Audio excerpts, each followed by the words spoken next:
I had a friend reach out to me and they said they found a free Cub Cadet mower in their neighborhood. Now they took it home and tried to figure out why they were giving it away. They also asked me to help get it running again. Now they're pretty handy and capable when it comes to following directions, so I sent them the instructions and also linked one of my videos that might help them. The fact that it's on my channel right now unfortunately means it didn't turn out the way I wanted it to. What's up everyone, and thank you for stopping by. Today's project is this Cub Cadet lawnmower, and the problem is that it won't start even after putting fuel into the carb's throat. I guess that means we'll have to do a carb cleaning, but unfortunately that was already done too and it still won't start. That means the problem requires a bit more troubleshooting than I'm comfortable doing via text. So I made arrangements with my friend and here's what he gave me.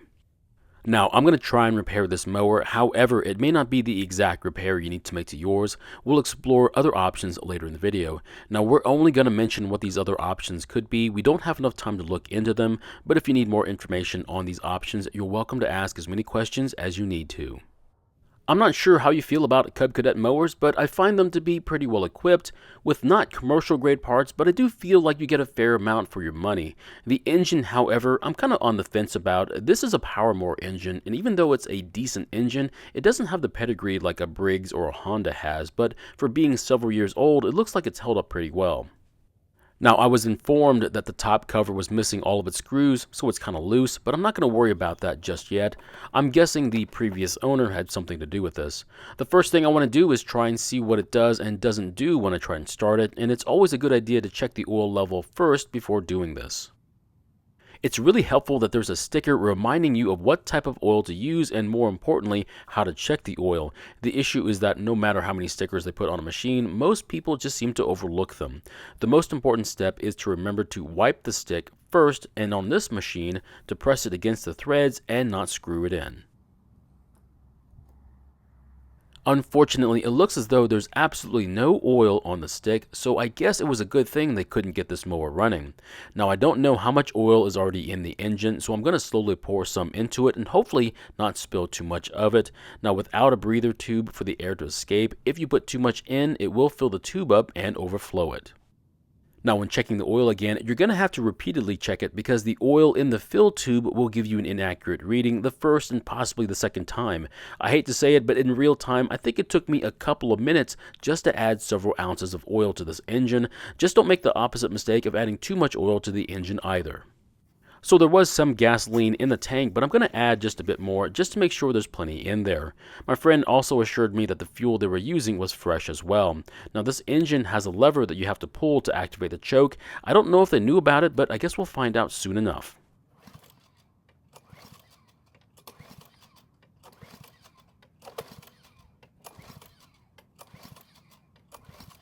So unfortunately, it didn't even try and start, which means we need to figure out if it's a fuel or a spark issue. The reason I didn't mention the compression is because the other two are much easier to figure out without the use of a special tool. I'm going to check to see if it's a fuel issue by putting some into the carb's throat and trying to start it again.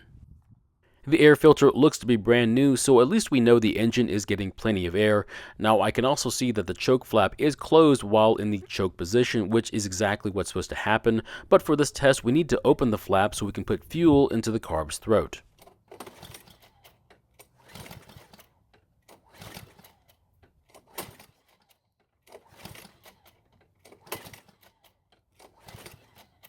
So it still didn't start, which is exactly the same result my friend got as well. Since it doesn't appear to be a fuel issue that's keeping this engine from starting, I'm going to check to see if it's a spark issue. For this test, I'm going to use my spark tester. Now you can find these online, and if you need one, there should be a link in the description below this video.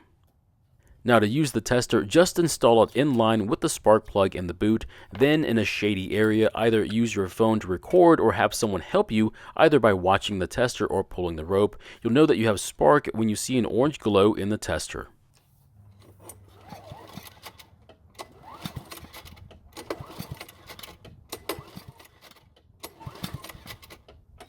So there was an orange glow in the tester, which means we do have a working ignition system. So if it's not a spark issue or a fuel issue, what could it be? There are a few other possibilities, but I'll mention them later on in the video. But what I'm going to guess right now, especially with this particular engine and its apparent age, is I want to check the valve lash first before I check the other options. I need to put the piston at the top of its travel, so removing the spark plug is going to help me do that. Now this plug looks to be very new, and even though it's not clean, the porcelain is mostly white. That means the previous owner must have replaced the plug trying to get it to run again. I do respect that they replaced it with a name brand plug and not with a generic one.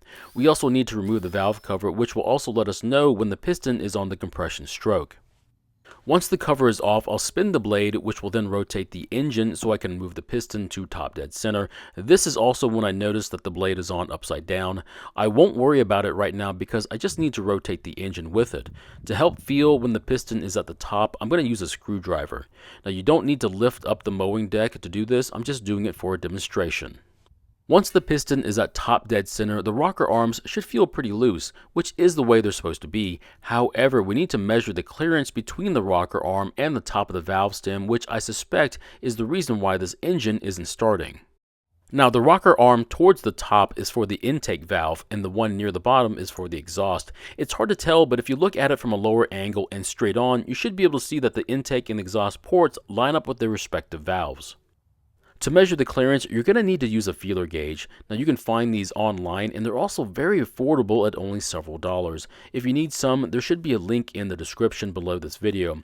It's basically a collection of shims, and to use them, you just slide them in the space that needs measuring and verify if it fits. Do this repeatedly and you should be able to find what the clearance is. The first thing I'm going to do is find what the tolerance is right now. I'll start with a thin shim and see if it fits, working my way up till I find one that won't fit. This is just for my information as I want to find out how far out of tolerance it is. So the first shim doesn't fit on the intake, which means the clearance here is tighter than 3/1000ths of an inch, but if we put the same shim on the exhaust valve, it slides right in and is very loose. That means the clearance here is larger than 3/1000ths, so I'll keep increasing the thickness of each shim till I find the one that won't fit, or if the shim lightly drags in the area being measured. And it looks like the clearance for the exhaust valve is 9/1000ths of an inch, and the intake is less than 3/1000ths. That means we are slightly out of tolerance and we need to adjust them.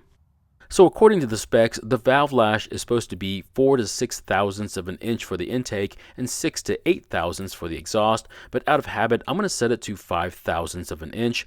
Now for the intake, this is within spec, but for the exhaust, it's slightly under. However, I've done this before and I haven't had any issues.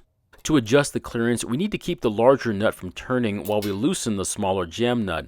Now once we have both of them loose, we can now turn the larger nut to adjust the clearance. Now even though these jam nuts were extremely tight, over time the clearances can change, probably due to wear.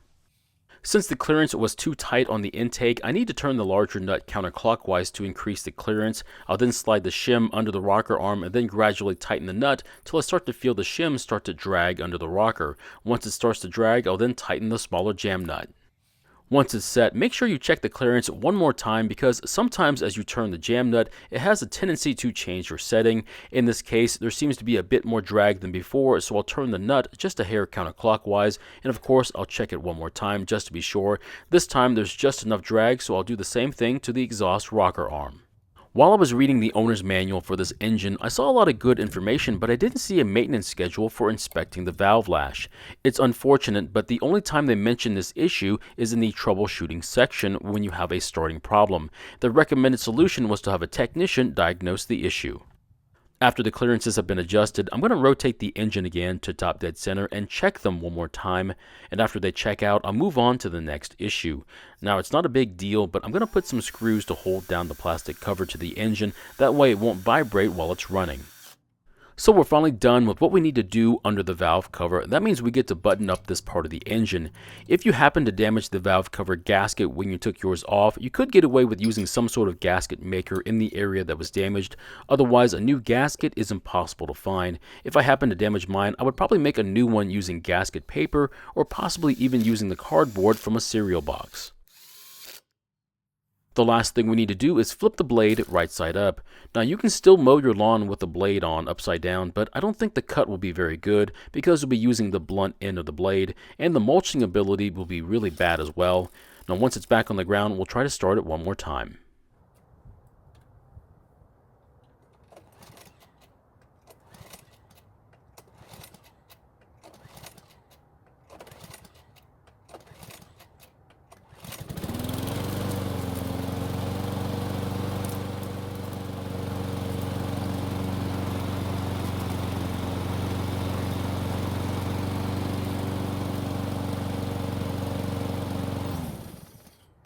So it took several pulls, but it finally started and ran for us. The other bit of good news is that the self-propel seems to be working, except the left wheel is really wobbly, so we might have to take a look at that before we start mowing with it. Besides the engine not starting, this wheel issue could have been the other reason why this was given away. So paying to have the engine fixed at a repair shop might be in the budget, but trying to fix the wheels, well, that might have pushed it out of budget. If I had to quote this repair, I would have rolled a diagnostic into the repair, so the bill might have been about $60 to $70, but to look into the wheel issue along with any parts, the bill could easily be over $100. I could see someone passing on the whole repair and opting to put that $100 towards a new mower instead. Now, I did try to use the electric start feature, but it's not working for some reason, so I might have to look into that in a later video. Another option as to why this engine wouldn't start is that the ignition is out of time because they might have hit a large stump or a rock with the blade. Now, this would then shear the flywheel key and advance the ignition timing. The fix would be to replace the key on the flywheel. So my question is, if you had a starting problem and realized that it was not related to spark or fuel, would you try and check the valve lash yourself? Or would you just put the mower on the curb and just buy a new one? Now, after watching this video, I'm pretty sure you know what I would do. Thank you for watching. I really do appreciate your time here. Please feel free to ask me any questions, and I hope to see you in the next video.